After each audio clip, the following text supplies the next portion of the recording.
Selamat pagi pemirsa. Kobaran besar api yang melalap Museum Nasional Indonesia atau dikenal dengan Museum Gajah memicu pertanyaan, bagaimana pengamanan benda-benda bersejarah yang ada di museum itu setelah kebakaran terjadi. Peristiwa nahas ini menjadi cerminan bahwa perlindungan terhadap benda bersejarah sangat rentan, bahkan sepertinya dipandang sebelah mata. Pemirsa, inilah editorial Media Indonesia di seri ini Senin 18 September 2023 dengan tema Warisan Peradaban Tercampakkan bersama saya Leonard Samosir. Dan Anda semua para pemirsa bisa juga ikut menyatakan pendapat Anda nanti dengan menelepon nomor telepon 021 583 99 100. Dan pemirsa, pagi ini telah hadir bersama saya anggota Dewan Redaksi Media Group Abdul Kohar. Mas Kohar, selamat pagi. Selamat pagi, Leo. Sehat-sehat, Mas? Sehat, alhamdulillah. Kita melihat untuk kesekian kalinya ya terbakar museum Iya. dan beberapa benda atau beberapa lokasi yang kita pikir tadinya harusnya sih tidak terbakar ya, tapi terbakar juga. Pertanyaan soal peradaban itu nanti akan kita bahas. Sebelum itu kita akan lihat dulu, Mas Kohar dan pemirsa, beberapa berita yang kita perhatikan, Media Indonesia perhatikan pada pagi ini.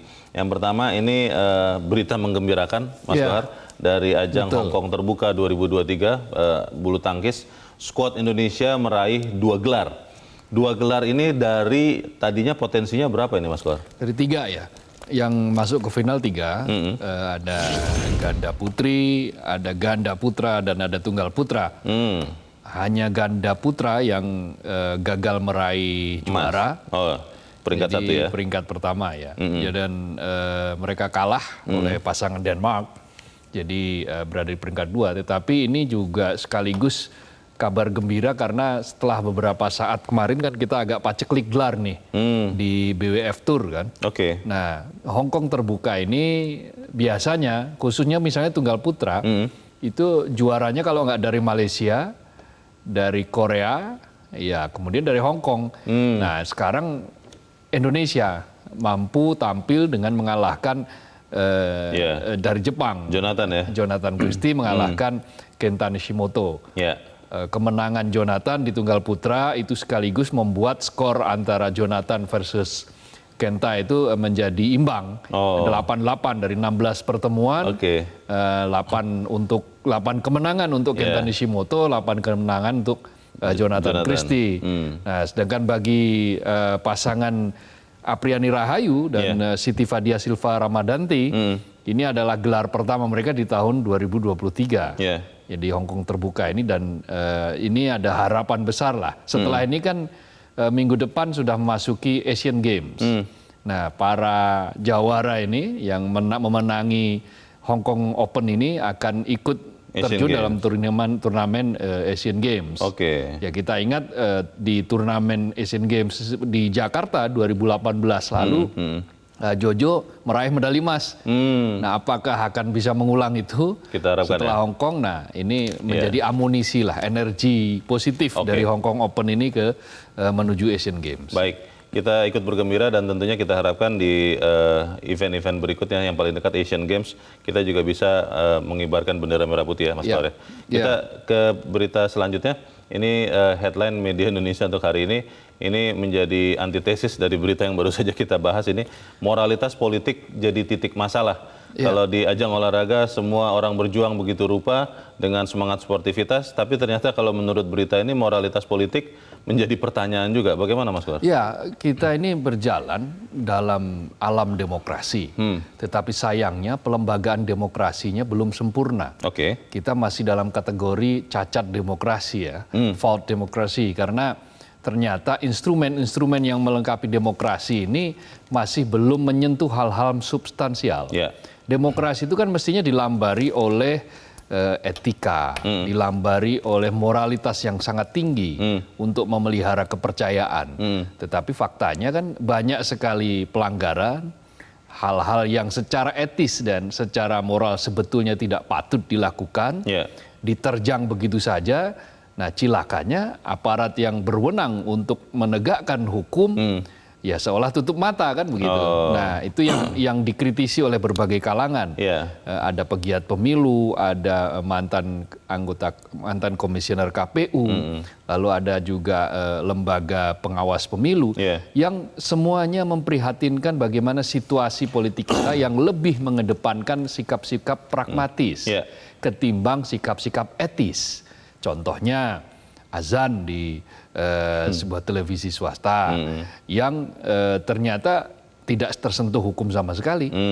Baik oleh lembaga penyiarannya maupun pengawas pemilunya tidak menganggap itu sebagai sebuah iklan karena dengan alasan aturan mengatakan memang belum ada capres-cawapres. Nah, itu standar yang digunakan itu aturannya bukan standar aturan yang sifatnya lebih rigid, lebih ketat gitu. Tapi yang dipakai itu sangat longgar. Masalahnya kan ini semua peristiwa yang terjadi karena bermain di celah-celah peraturan, Mas. Iya, betul. Memang peraturan legalnya belum ada, tidak mengatur, tapi sebetulnya secara etika harusnya sih masing-masing punya perasaan yang sama begitu ya. Iya. Tapi kalau kemudian ini terus terjadi, ini apa ya, pembelajaran untuk masyarakat yang lain untuk kemudian melakukan hal yang sama atau seperti apa? Ya mudah-mudahan kita ini tidak terus-menerus berada dalam kubangan yang sama. Ketika setiap pemilu kita warnai dengan politik yang bahkan sebagian mengatakan niretika, tanpa etika. Hal-hal yang sifatnya etis itu dianggap sebagai itu kan teori. Padahal sebetulnya menegakkan demokrasi itu mesti harus berbarengan dengan menegakkan etika. Karena standar yang tinggi, moralitas yang tinggi itu akan memperkuat bangunan demokrasi. Nah, itu yang diharapkan dari standar-standar ya. Bagi-bagi uang 50, ngeles sedikit, lolos dari sanksi. Lalu kemudian mengatakan jangan pilih si ini, memilih si Amin itu bid'ah dan seterusnya, tidak ada dampak apapun. Yang itu semua dimensinya sebetulnya menurut berbagai analis di headline ini itu adalah dimensi etis yang mestinya moralnya itu ditaruh di paling atas. Saya rasa juga mungkin orang-orang yang melakukan itu pas mau tidur begitu ya, malam ya Mas Kohar, mungkin melakukan ritual ibadah sedang berdoa, hatinya mungkin menuding-nuding dirinya gitu, tapi ya kita tidak tahu ya seperti bahasa apa. Hati siapa yang tahu kan, karena itu perlu pelembagaan. Betul. Nah, lembaga-lembaga yang mengawasi ya tidak boleh mengawasi dengan hati pula kan. Repot kalau harus pakai itu. Peraturan dan tutup mata. Tidak boleh kemudian melihat yang ini harus ditindak, yang itu tidak, begitu ya Mas Kohar ya? Harusnya substantif lah. Oke. Kita harapkan kita masih punya hati nurani masing-masing, terutama untuk para pelaku politik. Kita ke berita selanjutnya di halaman 2, ini senapas dengan editorial kita Mas Kohar. Perkuat pengamanan Museum Nasional. Ini memang akhirnya kan pertanyaannya, Museum Nasional atau bahkan mungkin museum-museum yang lain ya Mas Kohar di Indonesia ini, apakah memang masih dianggap penting? Apakah memang masih diperhatikan oleh bangsa ini? Atau hal-hal lain yang lebih substantif, yang lain yang lebih pragmatis bisa menguntungkan, yang dianggap lebih penting daripada museum? Bagaimana Mas Kohar? Iya, standar untuk menuju negara maju itu adalah bisa ditarik dari sejauh mana kita menghargai peradaban, sejauh mana kita mampu meletakkan sejarah dan budaya bangsanya itu pada level yang tinggi. Nah, salah satu bentuk simbol ya dari hal-hal yang bersifat peradaban itu adalah museum. Nah, sayangnya tingkat keamanan museum di kita ini sangat lemah. Terbukti bahwa selain kebakaran yang sangat dahsyat kemarin, sebelumnya juga sudah pernah terjadi pencurian benda-benda yang sangat penting bagi sejarah Republik ini. Nah, itu juga standar keamanan yang mestinya bisa ditingkatkan lagi. Nah, kebakaran yang kemarin terjadi itu menjadi momentum bagi pemerintah, bagi siapapun yang bergerak di bidang permuseuman untuk segera mengatur ini. Tingkat keamanan itu seperti apa, melibatkan ahli, menginvestigasi secara serius apa yang menjadi penyebab kebakaran ini. Lalu dilihat kalau sebegitu gampang kita meletakkan barang-barang berharga ini, meskipun replika katakanlah seperti itu, tapi bukan tidak mungkin suatu saat akan menyentuh barang yang betul-betul asli, kan kita repot nantinya. Kita mau menceritakan tentang Majapahit, kita mau menceritakan tentang sosok Airlangga misalnya, tapi tidak ada benda fisiknya. Tapi tidak ada benda-benda peninggalan fisiknya yang bisa kita lihat. Itu akan menjadi aneh, karena seeing is believing, dengan melihat orang menjadi percaya begitu. Kalau bendanya terbakar atau dicuri, ya tentu saja anak bangsa generasi kita ini ya hanya bisa melongo saja melihat cerita-cerita kisah-kisah masa lampau, heroisme masa lampau, tapi tanpa bisa melihat tinggalan-tinggalan itu. Masalahnya kan kita sering sekali disebut sebagai bangsa yang sering tergagap-gagap ya Mas Kohar ya. Setelah terjadi kebakaran di Museum Nasional baru kemudian meningkatkan keamanannya. Kemudian saya tidak terlalu yakin juga bahwa di museum-museum yang lain ada peningkatan penjagaan keamanan. Di editorial pagi ini diberi judul Warisan Peradaban Tercampakkan. Kembali lagi pertanyaan besarnya begini Mas Kohar, memang bangsa kita ini memang masih bangsa yang menghargai budaya, yang masih menghargai buku, kalau kita boleh konkretkan lagi, atau memang bangsa yang sangat pragmatis, yang bahkan ketika melihat video sekarang pun itu tidak mau lebih dari 30 detik. Akhirnya orang-orang hanya melihat sekejap lupa. Dan kalau itu yang terjadi, berarti memang benar bahwa museum itu memang tidak kita butuhkan lagi. Bagaimana Mas Kohar? Begini, secara pidato, secara pembicaraan, seminar dan seterusnya, kita gegap gempita mengatakan bahwa kita menghargai peradaban.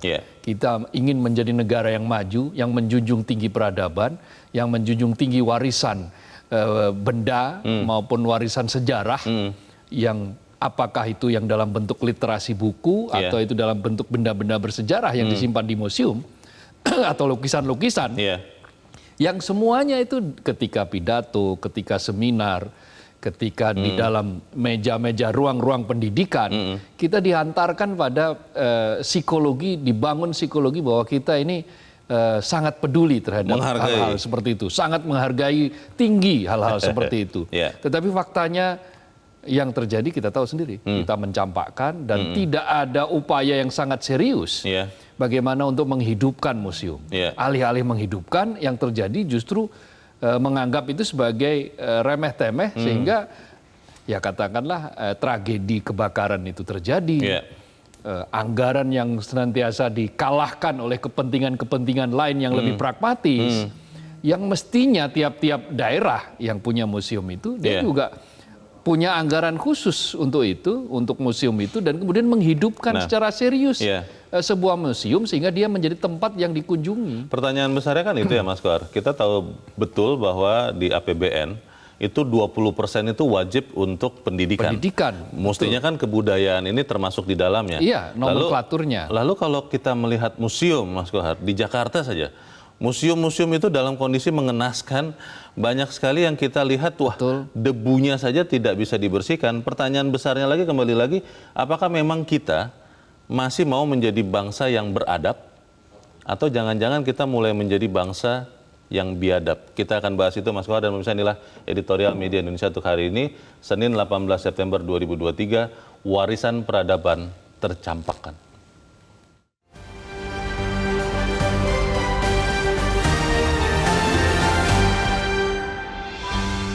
Warisan peradaban tercampakkan.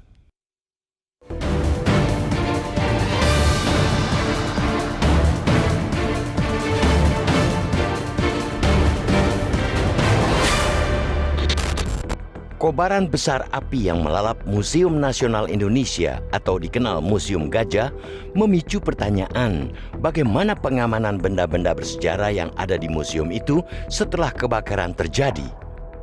Peristiwa nahas itu menjadi cerminan bahwa perlindungan terhadap benda bersejarah sangat rentan, bahkan sepertinya dipandang sebelah mata. Warisan peradaban bangsa yang berulang kali terancam kelestariannya ini kini rusak karena kelalaian di tempat yang semestinya paling aman, yakni museum. Pihak Museum Nasional mengatakan koleksi yang terdampak insiden kebakaran pada Sabtu 16 September sebagian merupakan replika prasejarah. Ada 6 ruangan di gedung A yang terdampak, sedangkan 15 ruangan lainnya di gedung A serta ruangan pamer gedung B dan C sama sekali tidak terdampak. Koleksi yang terdampak kebakaran di museum hanyalah replika, sementara sisanya dalam keadaan aman. Untungnya, benda bersejarah hasil repatriasi dari Belanda tidak terdampak kebakaran, sebab koleksi itu disimpan di lokasi yang jauh dari pusat kebakaran. Persoalan buruknya sistem perlindungan museum ini tidak hanya dialami Museum Nasional, tetapi juga museum lainnya di seantero negeri. Tidak terawat, rentan pencurian, hingga ancaman insiden kebakaran seperti yang menimpa Museum Nasional. Kasus pencurian museum, setidaknya ada 11 kasus pencurian koleksi museum dalam rentang 2010-2020. Pada 2013, Menteri Pendidikan dan Kebudayaan M. Nuh memerintahkan duplikasi koleksi setelah 4 artefak emas berusia 1000 tahun dicuri dari Museum Nasional. Kasus pencurian museum paling parah pada 2021 di Museum Negeri di Ibu Kota Provinsi Sulawesi Tenggara, Kendari. Diperkirakan 500 benda bersejarah hilang dari ruang penyimpanan. Kebanyakan benda yang dicuri adalah bagian dari jenis koleksi etnologi budaya masyarakat Sulawesi Tenggara. Bahkan, jika melongok ke 4 dekade silam, insiden pencurian yang paling fenomenal terjadi pada 1961 ketika kelompok bandit pimpinan Kusni Kasdut memboyong sejumlah koleksi emas dan permata dari Museum Nasional, museum terbesar di Asia Tenggara. Kemudian pencurian koleksi uang logam pada 1979, disusul pencurian koleksi keramik senilai 1,5 miliar rupiah. Aksi pembobolan lainnya yakni dicurinya lukisan Basuki Abdullah, Raden Saleh, dan Afandi pada 1996. Juga pada 2013, 4 koleksi emas raib. Mirisnya, beberapa kasus pencurian tersebut belum terpecahkan hingga kini. Untuk itulah, sudah saatnya pemerintah memberikan perhatian lebih terhadap aspek perlindungan kelestarian warisan sejarah bangsa ini. Jadikan museum tempat teraman bagi peninggalan peradaban panjang Nusantara. Insiden ini semestinya juga menjadi momentum untuk merevitalisasi eksistensi museum. Museum bukan tempat menyimpan benda-benda tua belaka. Lebih dari itu, museum merupakan tempat menyimpan harta karun yang tidak ternilai warisan dari nenek moyang. Semua yang tersimpan di dalam museum merupakan cermin peradaban suatu bangsa yang menjadi fondasi untuk menjadi bangsa besar. Merawat museum sebagai tempat yang menyimpan serta mengarsipkan bukti-bukti sejarah dan peninggalan masa lampau bangsa Indonesia. Bahkan, revitalisasi museum mestinya juga menjadi prioritas pemerintah agar mampu menjadi sumber pendidikan untuk menumbuhkan wawasan kebangsaan generasi penerus. Pengelolaan museum harus mengikuti perkembangan zaman, harus menarik dan inovatif. Penyelidikan kasus kebakaran Museum Gajah harus tuntas. Jangan ada yang ditutup-tutupi. Harus jelas siapa yang bertanggung jawab atas terjadinya kebakaran yang menyita perhatian publik tersebut. Pengelolaan museum jangan asal-asalan, karena merawat museum sama dengan menjaga jati diri bangsa.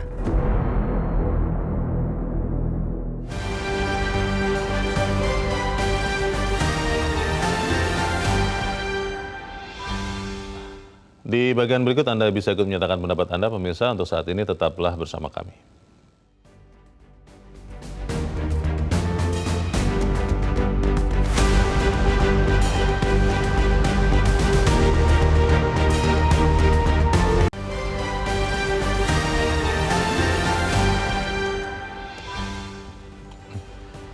Terima kasih pemirsa, Anda masih bersama kami di Editorial Media Indonesia, dan sebelum kita berdiskusi lebih lanjut, Mas Kohar, kita mau coba bertanya dulu. Saat ini kita sudah tersambung lewat saluran telepon dengan sejarawan Asep Kambali. Kang Asep, selamat pagi. Ya, pagi Mas Leonard, Mas Kohar. Ya, Kang Asep, kalau kita lihat terbakarnya Museum Nasional memang sesuatu yang bisa dikatakan musibah, sesuatu yang mungkin sebagian orang mengatakan sulit untuk dihindari. Tapi kita sebagai masyarakat awam akhirnya bertanya, apakah memang pengamanan Museum Nasional dan juga museum-museum bersejarah lain cukup baik untuk mencegah musibah kebakaran ini terjadi?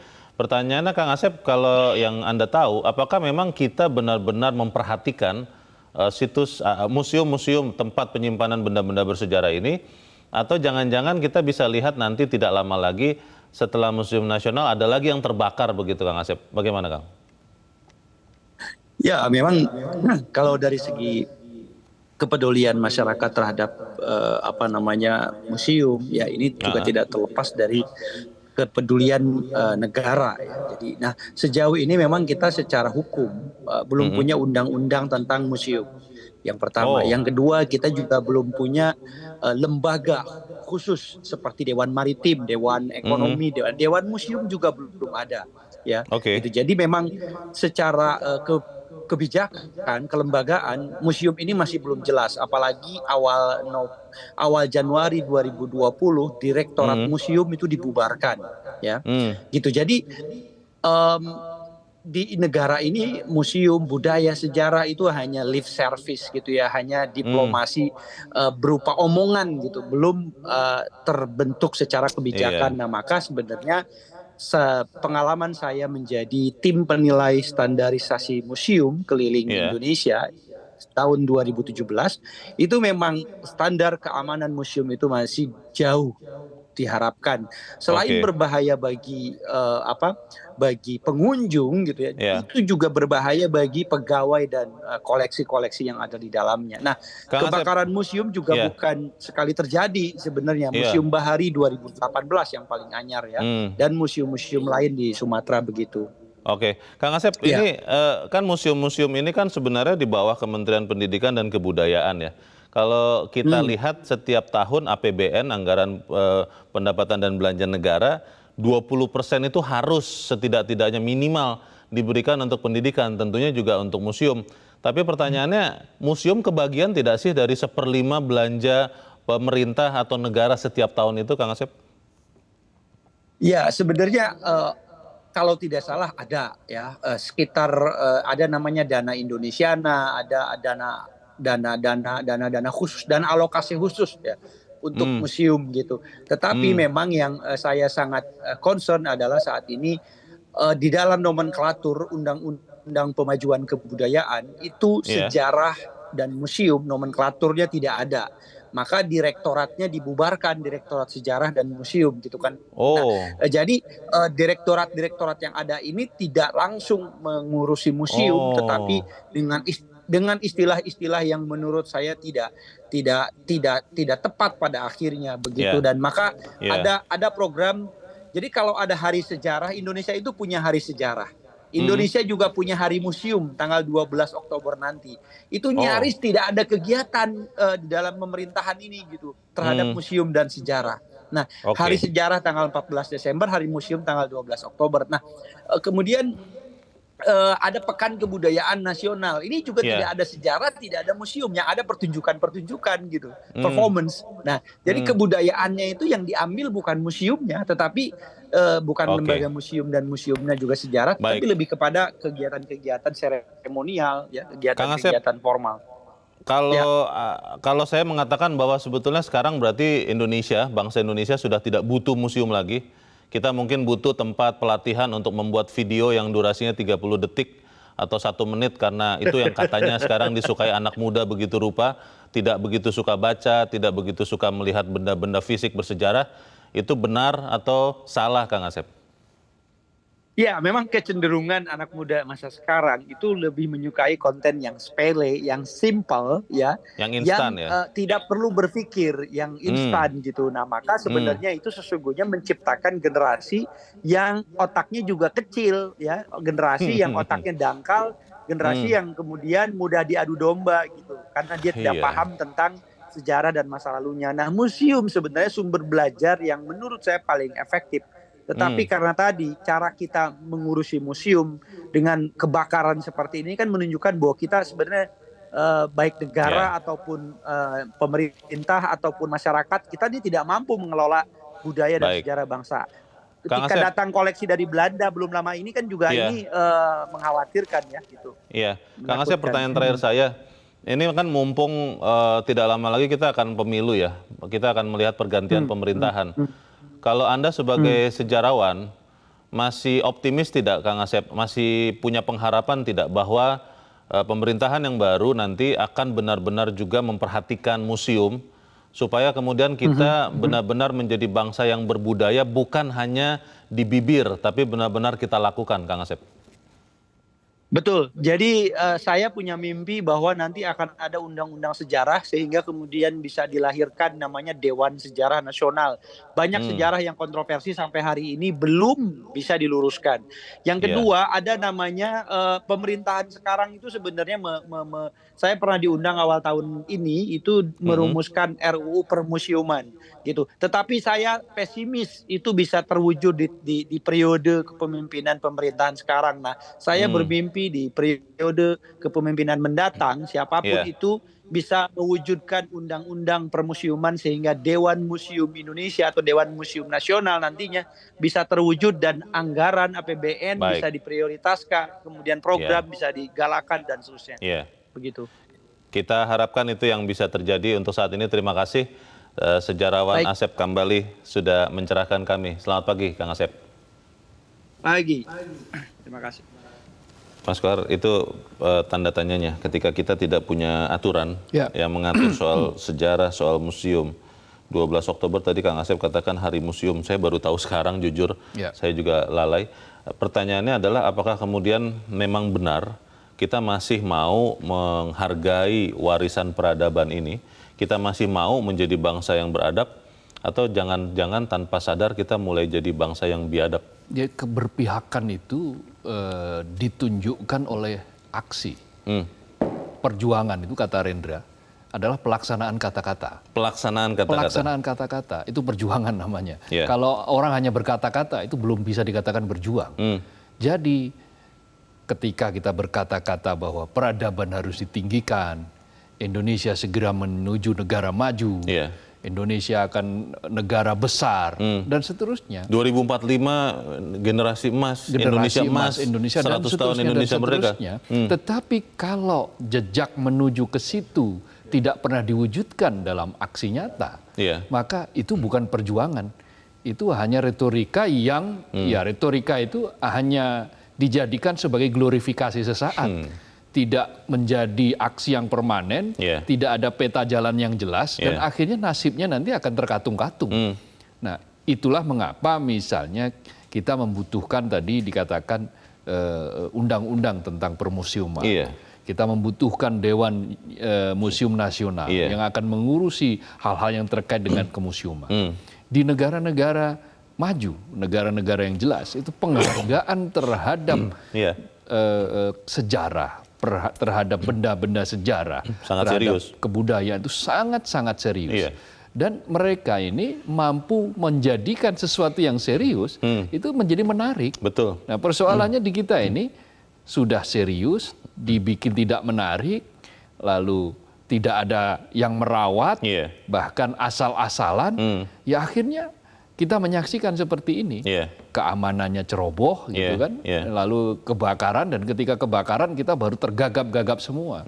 Nah, budaya kita seperti itu, cara kita melihat peradaban itu masih seperti itu. Mas Kohar, kalau saya lihat sebetulnya kan belum lama pemerintah sudah merevitalisasi Taman Mini Indonesia Indah. Dan saya belum berkesempatan ke situ, tapi kalau melihat semangatnya kan sebetulnya ada juga penghargaan kepada nilai-nilai budaya. Tetapi mungkin museum ini menjadi lokasi-lokasi yang tertinggal karena memang yang paling bisa mendatangkan banyak orang, juga bisa mendatangkan pendapatan kan semacam Taman Mini Indonesia Indah itu. Sehingga museum ini diperhatikan belakangan. Ini bagaimana, Mas? Ya, kita ini selalu mengukur semuanya dari materi. Komersial. Segala sesuatu kita lihat apakah ia mendatangkan uang atau tidak. Padahal keuntungan jangka panjang itu bisa kita lihat dari sampai sejauh mana generasi kita mendatang. Itu melek literasi, melek sejarah, tahu tentang sejarah bangsanya, bangga akan sejarah bangsanya. Bangsa Korea Selatan itu sukses menjadikan budaya pop itu juga bukan instan. Itu perkara yang sudah dibangun sejak lama. Dan negara terlibat betul di situ. Negara terlibat betul, publik terlibat betul, ada partisipasi publik. Nah, sehingga bagus jadinya. Saya teringat di Istanbul, Turki itu kan ada museum Topkapi, Istana Topkapi. Itu yang datang berjubel orang datang ke sana. Karena dibuat menarik. Dibuat sangat menarik dan kemudian orang journey gitu keliling begitu juga diberikan panduan yang sangat jelas. Ada gitu. ceritanya, ada ya, cerita, ada ada kisah, dan dia kemudian dimix dengan wisata rohani gitu, umroh, dan yang berkunjung ke museum itu bukan hanya dari Muslim tapi juga dari non Muslim banyak. Mereka tahu tentang kisah-kisah tentang para nabi ya terdahulu, dan hal itu membuat selain pendapatan, jadi museum juga menjadi sangat-sangat hidup. Efeknya dan banyak, itu menjadi ikon. Pertanyaannya Mas Kohar, apakah memang kita tidak mampu atau tidak mau menggunakan museum ini sebagai titik pembangunan bangsa? Kita bahas selepas jeda, dan pemirsa tetap bersama kami, Editorial Media Indonesia segera kembali.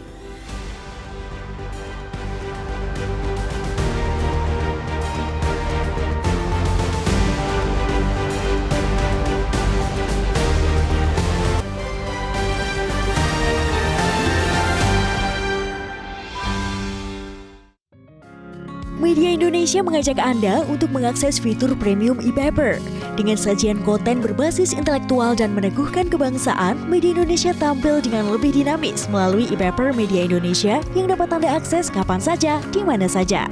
Caranya mudah, download aplikasi Media Indonesia di Android atau ketik link e-paper.mediaindonesia.com atau bisa scan QR Code pada layar kaca Anda. Klik tab e-paper di bagian samping layar tablet Anda, daftarkan data diri, serta pilih paket berlangganan e-paper Media Indonesia sesuai dengan kebutuhan Anda. Nikmati juga bonus spesial tambahan 4 halaman rubrik fokus setiap hari. Semua bisa Anda dapatkan hanya di e-paper Media Indonesia. Untuk informasi lebih lanjut, hubungi customer service di nomor 0811 1201 2018 atau kunjungi media sosial @mediaindonesia. Media Indonesia, referensi bangsa.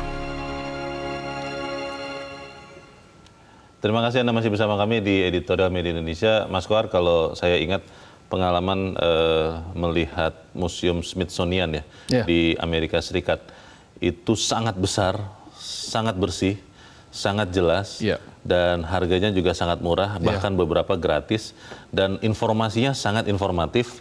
1 harian penuh dihabiskan di situ, keluar dari situ tidak cukup, dan keluar dari situ tuh penuh dengan pengetahuan baru, semangat baru, inspirasi baru.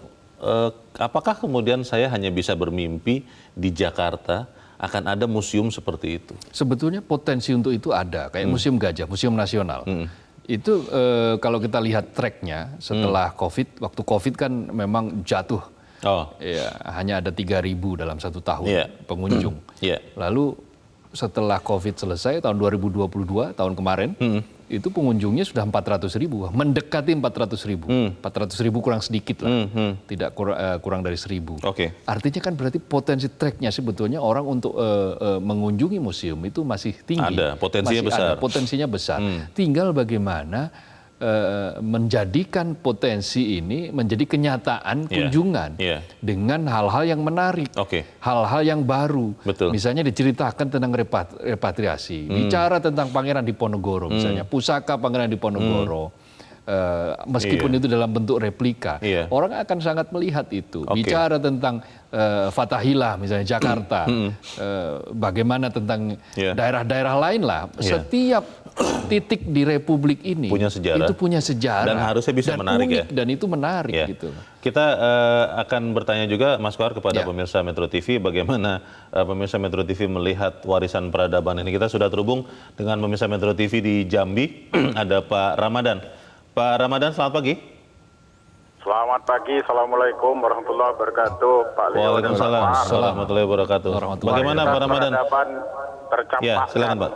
Saya keturunan Minang, bangga dengan cerita Malin Kundang itu, sehingga dibuat cerita. Nah, kalau cerita-cerita itu hilang, maka warisan-warisan budaya yang baik itu tercampakkan, nanti orang tidak menghargai orang tuanya lagi. Itu yang dipetik dari Malin Kundang. Maka peradaban kita ini perlu disemarakkan. Bila peradaban itu lengah, kita ini hadir sekarang karena peradaban masa lalu, Pak Leo. Nanti kalau peradaban itu lengah kita tidak abaikan peradaban itu, untuk 20-30 tahun yang ke depan, apakah anak-anak muda kita itu masih beradab? Peradaban inilah tonggak negara itu peradaban. Jadi kita berbudaya yang baik, berperadaban yang baik itu adalah jaminan negara kita baik Pak di masa Ramadan, depan. Pak Ramadan, Anda pernah ke museum tidak Pak? Dimanapun lah, katakanlah dalam 1 tahun terakhir pernah ke museum tidak Pak? Pernah, tapi sangat menyedihkan Pak Leo. Tidak terawat dengan baik, tidak tertarik kita untuk datang berikutnya. Bagaimana yang membuat museum itu orang datang pertama, kemudian dapat ilmu dari situ dan tertarik untuk datang lagi. Jadi saya di Jambi ya sudah datang beberapa kali bawa anak saya, tidak tertarik lagi Pak Leo, tidak ada perawatan. Itu. Jadi mengerikan. Terima kasih Metro ini dimunculkan untuk negara kita di masa depan. Baik, terima kasih Pak Ramadan dari Jambi untuk pendapat Anda Pak. Selamat pagi. Di belakang Pak Ramadan ada Pak Yunus Luat di Tanjung Selor, Kalimantan Utara. Pak Yunus, selamat pagi. Halo. Pak Yunus Luat di Tanjung Selor, Kalimantan Utara, selamat pagi. Kita belum terhubung, kita akan coba ke pemirsa Metro TV berikut. Kali ini ada Pak John Veto di Batam, Kepulauan Riau. Pak John, selamat pagi.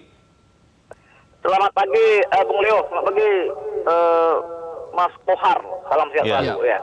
Salam sehat selalu. Bagaimana Pak John, ini warisan peradaban bisa tercampakkan nih, karena ternyata Museum Nasional di tengah Jakarta saja bisa terbakar begini. Kalau menurut Anda, kita masih memperhatikan budaya ini atau tidak, Pak John?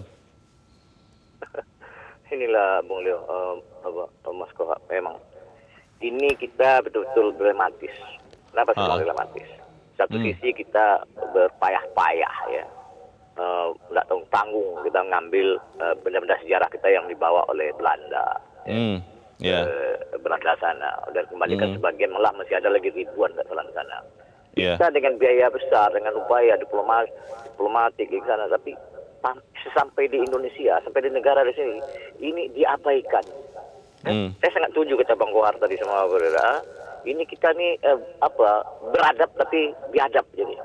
Ya, sangat saya pernah ke Singapura itu, saya tengok itu orang antrinya nggak tanggung masuk ke museum itu. Dibukanya pun jadwalnya pun apa? Kita beli tiketnya pun udah berapa hari sekarang. Itu orang menjaga, padahal negaranya cuma secuil gitu aja.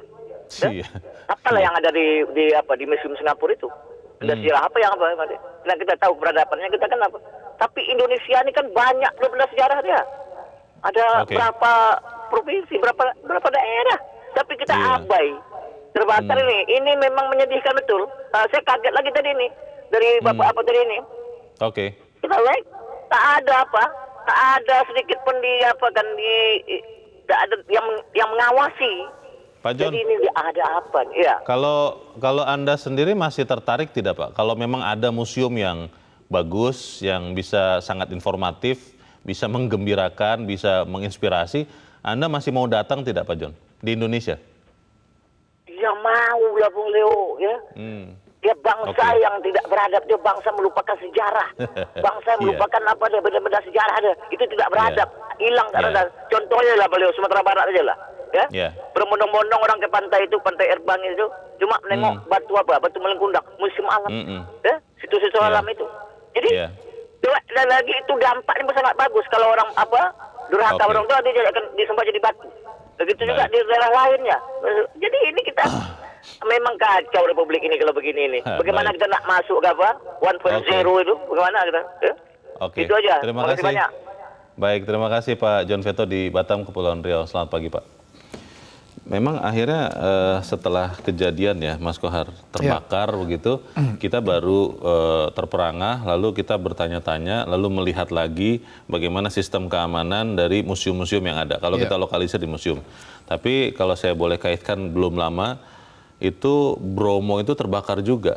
Karena katanya kelalaian, tidak ada yang menjaga dan sebagainya.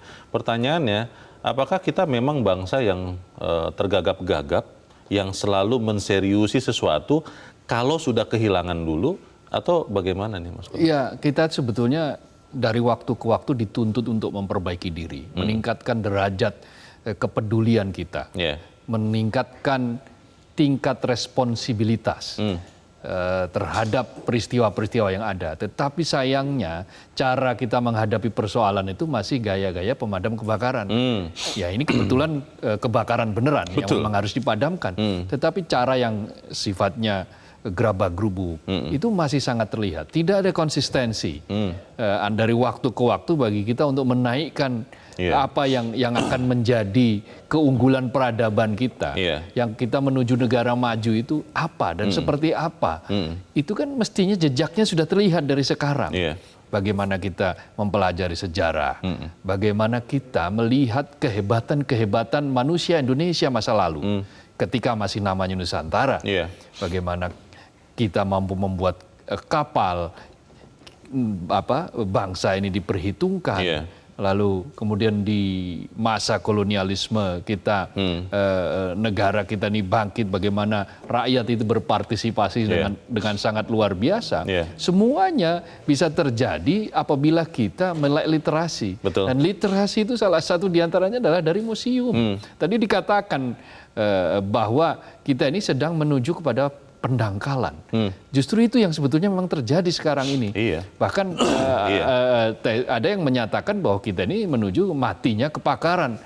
Orang tidak ada yang lagi peduli pada intelektualisme, tidak peduli lagi kepada literasi. Banyak yang sekarang pura-pura pakar. Yang sekarang hanya short-short yang pendek-pendek tadi itu, yang mungkin joget-joget ya tidak salah, tetapi tidak ada sublimasi gitu dari terhadap berbagai persoalan yang kemudian dari renungan-renungan yang mendalam itu lahir sebuah temuan-temuan yang membuat kita bangsa ini bisa melompat. Apa usulan konkret kita, Mas, supaya kemudian kita benar-benar bisa menyumbangkan untuk menjaga peradaban? Kita akan berikan di bagian berikut. Pemirsa tetap bersama kami, Editorial Media Indonesia segera kembali.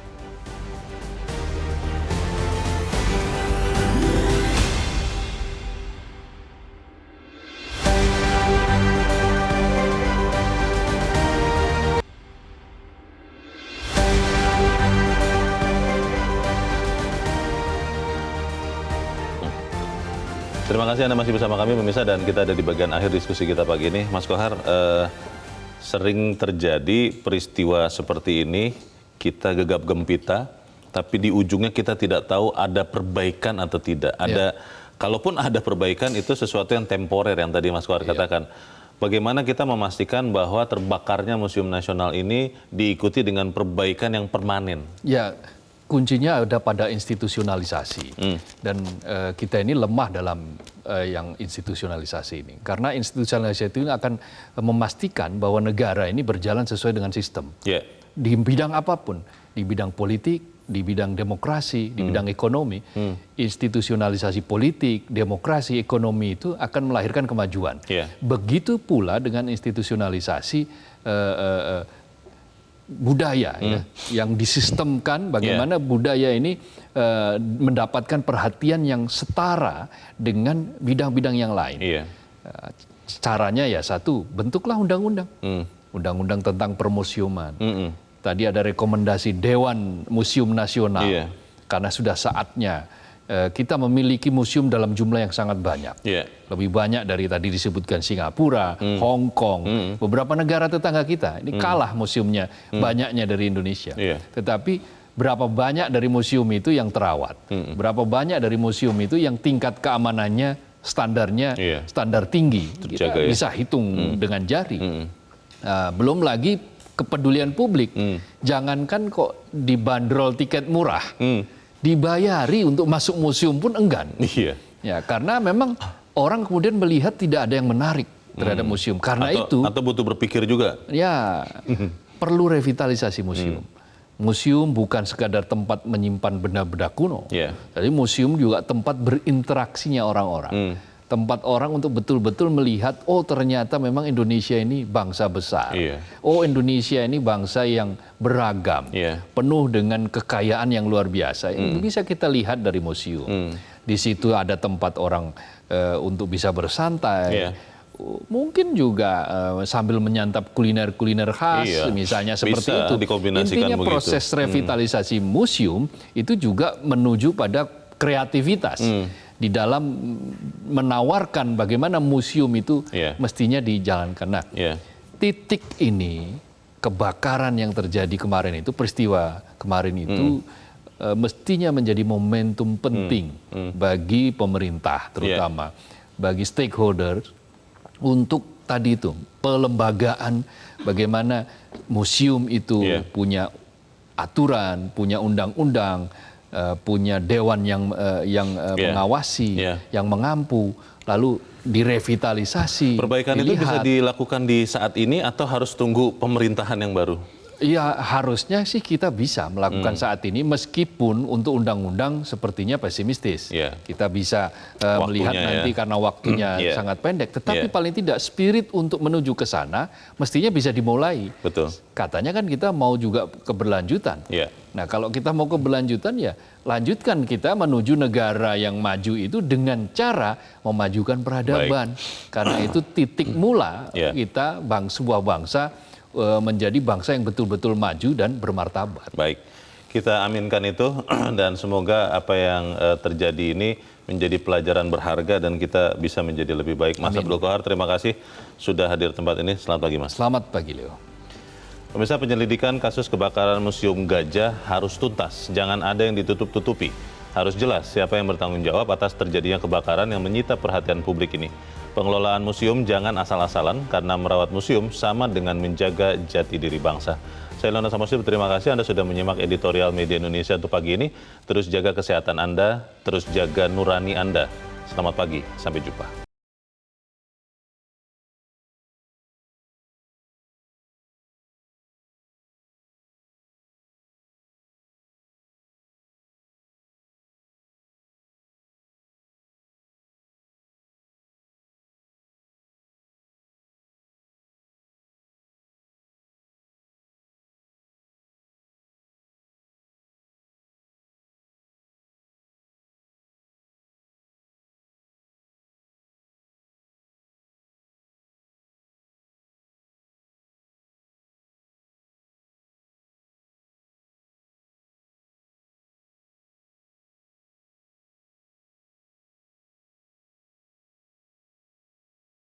Jelajahi cara baru mendapatkan informasi. Download Metro TV Extend sekarang.